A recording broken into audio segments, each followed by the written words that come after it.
সাংবাদিক বন্ধুদের কাছে এই আবেদন জানাই, সংগ্রামী ভাই এবং বোনেরা, আজান বোধহয় হয়ে গেছে, জোহরের নামাজ হবে। আমি আপনাদেরকে শুভেচ্ছা জানাই, ধন্যবাদ জানাই।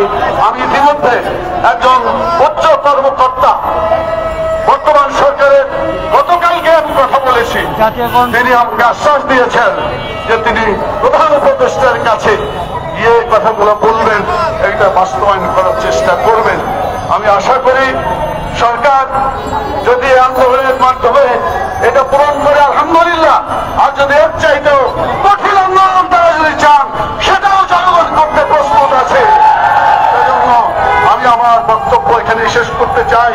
আপনাদেরকে সংগঠনের পক্ষ থেকে বাংলাদেশ জামাত ইসলামের আমির জনাব ডক্টর শফিকুর রহমান পক্ষ থেকে আপনাদের আন্দোলনের একাত্মতা ঘোষণা করার খবর জানিয়ে আপনাদেরকে ধন্যবাদ জানিয়ে আমি আমার কথা এখানে শেষ করছি। আমার তৌফিক ইল্লা বিল্লাহ, সুবহানাল্লাহি ওয়া বিহামদিহি, আশহাদু আল লা ইলাহা ইল্লাল্লাহ, আসসালামু আলাইকুম ওয়া রাহমাতুল্লাহ।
শিক্ষক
500 টাকা মেডিকেল ভাতা, 500 টাকা মেডিকেল ভাতা, এক দফা এক দাবি, শতভাগ উৎসব ভাতা, শতভাগ উৎসব ভাতা, সরকারি নিয়মে বাড়ি ভাড়া, সরকারি নিয়মে বাড়ি ভাড়া, সরকারি নিয়মে মেডিকেল ভাতা, শিক্ষক কেন রাস্তায়, প্রশাসন জবাব চাই, শিক্ষক কেন রাস্তায়, শিক্ষক কেন রাস্তায়,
রহমান সাহেব তিনি আমাদের সাথে 27 তারিখ মিটিং করেছেন।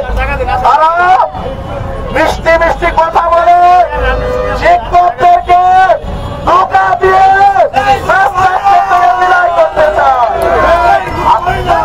আমরা স্পষ্টভাবে ঘোষণা দিতে চাই, আসন্ন ঈদ উল ফিতর থেকে শতভাগ উৎসব ভাতা প্রদানের লক্ষ্যে যতক্ষণ পর্যন্ত শতভাগ উৎসব ভাতার প্রজ্ঞাপন জারি না হবে ততক্ষণ পর্যন্ত আমাদের এই আন্দোলন চলছে।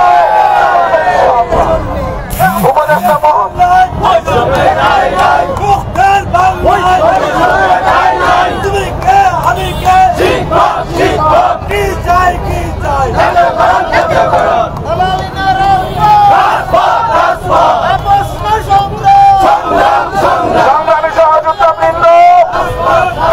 উপদেষ্টা মহোদয় উনি আমাদেরকে 11 তারিখ বলেছেন আমাদের বাড়ি ভাড়া বৃদ্ধি করবেন, মেডিকেল ভাতা বৃদ্ধি করবেন। ডিসি সম্মেলনে তিনি বলেছেন বাড়ি ভাড়া বৃদ্ধি করবেন, মেডিকেল ভাতা বৃদ্ধি করবেন। আমরা বিগত সময় দেখেছি 100 টাকার বাড়ি ভাড়াকে 500 টাকা করে মিডিয়াতে প্রচার করা হয়েছে। শিক্ষকদের বাড়ি ভাড়া 400 গুণ বাড়ানো হয়েছে।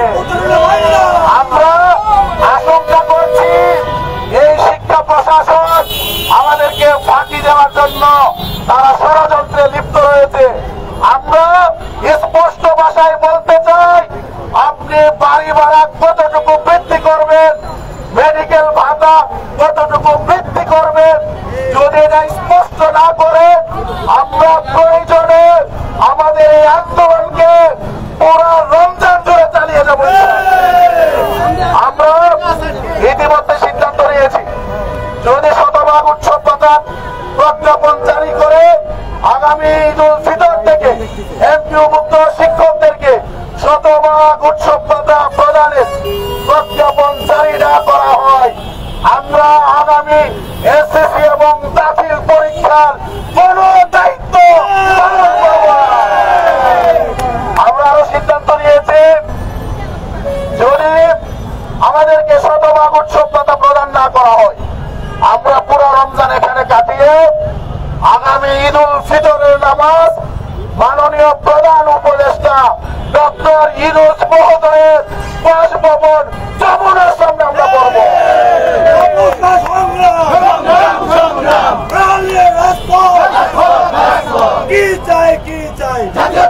আগামীকালকে যেহেতু পুলিশ আজকে আমাদের পদযাত্রায় বাধা দিয়েছে, আগামীকালকে 12:30টার সময় আবার আমরা সচিবালয় অভিমুখে পদযাত্রা করবো ইনশাআল্লাহ। সাংবাদিক ভাইয়েরা যারা আমাদেরকে সহযোগিতা করে চলেছেন, জোটের পক্ষ থেকে আপনাদেরকে ধন্যবাদ জানাই। আইন শৃঙ্খলা রক্ষাকারী বাহিনী সহ যারা আমাদেরকে সহযোগিতা করছেন, আমরা সকলকে ধন্যবাদ জানাই। আমাদের বক্তব্য পরিষ্কার, 2022 সালে আমরা শতভাগ উৎসব ভাতার দাবিতে মসজিদের নামাজ পড়ে এখানে আমরা মানববন্ধন করেছি। সুতরাং আমরা ঘোষণা যা দিয়েছি, যেহেতু অতীতে আমাদের ইসলামে ঈদের নামাজ পড়ার অভিজ্ঞতা রয়েছে, আমরা এই বছর শতভাগ না পেলে যেমনটি ঘোষণা দিয়েছি যমুনাতে ঈদ উল ফিতরের নামাজ অনুষ্ঠিত হবে। সকলকে সংগ্রামী সালাম, আসসালামু আলাইকুম। আপনাদের মূল দাবি কি জাতীয়করণ নাকি উৎসব ভাতা পাওয়া? আসলে আমাদের মূল দাবি জাতীয়করণ, কিন্তু উপদেষ্টা মহোদয় 11 তারিখ আমাদের সাথে মিটিং এ বলেছেন এটা বড় দাবি, এই দাবি ইলেকটেড গভর্নমেন্ট নিয়ে করা উচিত, এটা আমরা পারবো না, আপনারা অন্যান্য বিষয়গুলো বলেন। আমরা তাকে বলছি যে ছোট দাবি আমাদের শতভাগ উৎসব ভাতা, আপনি আমাদেরকে এই উৎসব ভাতাটা দিয়ে দেন, আর বাড়ি ভাড়া মেডিকেল কতটুকু পাবেন এটা আপনি ক্লিয়ার করেন। এইটুকু হলে আমরা প্রস্তাব থেকে চলে যাবো ইনশাআল্লাহ। আপনারা কবে এমপিওভুক্ত হয়েছে? আমরা আমার প্রতিষ্ঠান 133 বছরের প্রাচীন, আমি ওখানকার অধ্যক্ষ। আমাদের প্রতিষ্ঠান সারা বাংলাদেশে একসাথে এমপিওভুক্ত হয়েছে 1981 সালে। সারা বাংলাদেশের সব প্রতিষ্ঠানের সাথে এগুলো এমপিওভুক্ত হয়েছে। আমরা কোনো সময় নরম ছিলাম না, এমপিওভুক্ত প্রতিষ্ঠানে আমরা চাকরি নিয়েছি। কিন্তু আমাদের ভাতাগুলো অত্যন্ত নগণ্য। এজন্য আমরা আন্দোলনে এসেছি। আমরা আশা করি বৈষম্যের স্লোগান, বৈষম্য দূর করার স্লোগান নিয়ে যেহেতু ক্ষমতায় সরকার এসেছে, তারা আমাদের বৈষম্যগুলো দূর করবে। আমরা প্রত্যাশা তাদের কাছে রাখি। আপনার নাম পরিচয়টা বলেন। আমি অধ্যক্ষ দেলোয়ার হোসেন আজিজি, সদস্য সচিব এমপিও মুক্ত শিক্ষা জাতীয়করণ প্রত্যাশী জোট, সভাপতি বাংলাদেশ মাদ্রাসা শিক্ষক কর্মচারী ফোরাম, অধ্যক্ষ কাতলা শেখ কাদরিয়া কামিল মাদ্রাসা ময়মনসিংহ। ধন্যবাদ। আমি অধ্যক্ষ দেলোয়ার হোসেন আজিজি, সদস্য সচিব এমপিও মুক্ত শিক্ষা জাতীয়করণ প্রত্যাশী জোট, সভাপতি বাংলাদেশ মাদ্রাসা শিক্ষক কর্মচারী ফোরাম, অধ্যক্ষ কাতলা শেখ কাদরিয়া কামিল মাদ্রাসা ময়মনসিংহ। ধন্যবাদ। আমাদের এই কর্মসূচি আজকে